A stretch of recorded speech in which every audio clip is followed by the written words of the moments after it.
இல்லூர் கிராமத்தில் இருக்கிற மக்களை இன்றைக்கு நாங்கள் சந்திக்கிறதுக்காக எங்களுடைய அகில இலங்கை மக்கள் காங்கிரஸ் கட்சியினுடைய தலைவர் கௌரவ ரிஷாட் பதீன் அவருடைய படிப்புரைக்கு அமைவாக என்னுடைய கட்சியுடைய முக்கியஸ்தரும் உங்களுடைய சமாதான தூதுவருமாகிய ஷேக் அமானி அவர்கள் இன்றைய தினம் 12ஆம் மாதம் 1ஆம் தேதி எங்களுடைய தீவு பகுதியிலே நாங்கள் நிவாரண பணிகளில் ஈடுபட்டு வருகின்றோம்.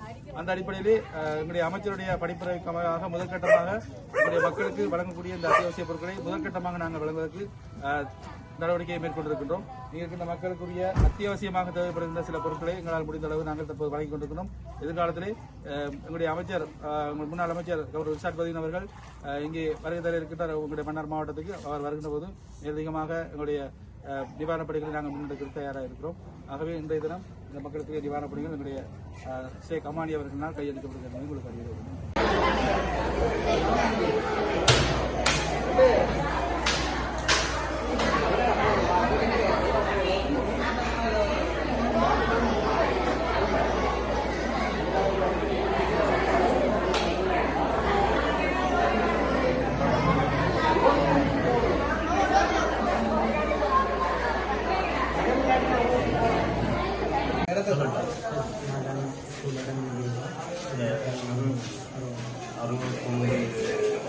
அறுபது நாட்டா ஸ்கூலில் அதில் நாங்கள் 250 குடும்பம் ஒரு இடம்பெயர்ந்து வெள்ளத்தினால் இருக்கிறோம்.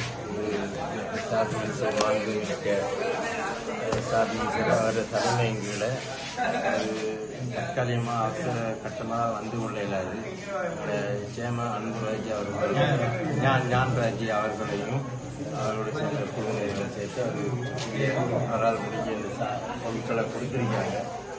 இந்த மக்களுக்கு அது ரொம்ப நன்றி.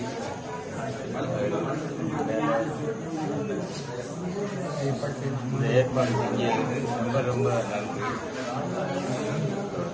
நிலையிலே நமக்கு மக்களுக்கு அத்தியாவசிய தேவையான உணவு கொண்டு தந்த திருவாளர் அமானி அவர்களுக்கு இந்த நேரத்தில் நன்றி எங்கள் சங்கரா சார்பாகவும் எங்கள் மக்கள் சார்பாகவும் வட்டார உறுப்பினர் சாராக இந்த நன்றியை தெரிவித்துக் கொள்கிறேன்.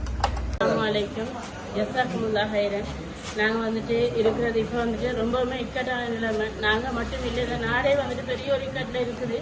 அதில் எங்களை எங்களை பார்த்து எங்களோட முன்னாள் அமைச்சர் எங்களுக்காக ரிஷாட் மினிஸ்டர் இந்த உணவு பொதிகளை தந்ததுக்கு அவங்களுக்கு மனசார ஜஸாக்குமுல்லாஹ் ஹைரா சொல்லிக் கொள்றேன். இந்நேரத்தில் அவங்களுக்கு இறைவன் இன்னும் நிறைய ரஹ்மத்துகளையும் சதவத்து ஜாரியான்ற அந்த நன்மையும் அவங்க நிறைய கொடுக்கணும். அவங்களுக்கு ஜன்னத்துல் ஃபிர்தௌஸ் அவங்க வாஜிபாக்கி இருக்கணும். எங்களுக்கு இவ்வளவு கஷ்டமான இதில் இன மத மொழி பேதம் எதுவுமே இல்லாமல் அவங்க எப்பயுமே இன்றைக்கிட்டு இல்லை. எனக்கு அறிவு தெரிஞ்ச நான் 5ஆம் ஆண்டு படிக்கக்கூடிய அந்த சின்ன பிள்ளையில இருந்தே அவர் கூட பயணிக்கிறதுக்கான சந்தர்ப்பம் எனக்கு இருந்திருக்கு. நிறைய நான் அவரோட சேவைகளை நான் பார்த்துருக்கிறேன். அந்த சேவைகளில் வெள்ளம் அனர்த்தம் இப்படியான எந்த ஒரு திட்டம் வருதோ அதில் அவங்க முன்னுக்கு நின்றதாக நிறைய பார்த்துருக்கேன். அதில் ஒரு கட்டமாக இந்த ஒரு சேவையும் அவர் செய்கிறதுக்கு அவருக்கு ஜஸாக்குமுல்லாஹ் ஹைரா. அவருக்கு சொல்லக்கூடிய வார்த்தைகள் தடுக்குனாலும் சொல்றதுக்கு வார்த்தைகள் வரதில்லை. ஆனால் அவர் செய்கிற சேவை வார்த்தையால் வர்ணிக்கப்பட முடியாத அளவுக்கு மிகப்பெரிய ஒரு சேவையா இருக்குது. ஜஸாக்குமுல்லாஹ் ஹைரா.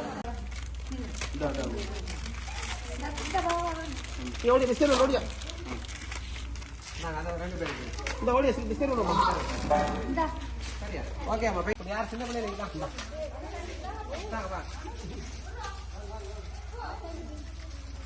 தம்பி வா.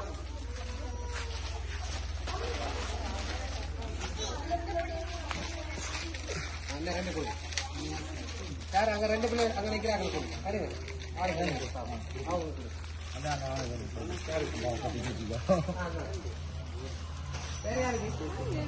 யார் பின்னிங்க சொல்லி சரியா சரி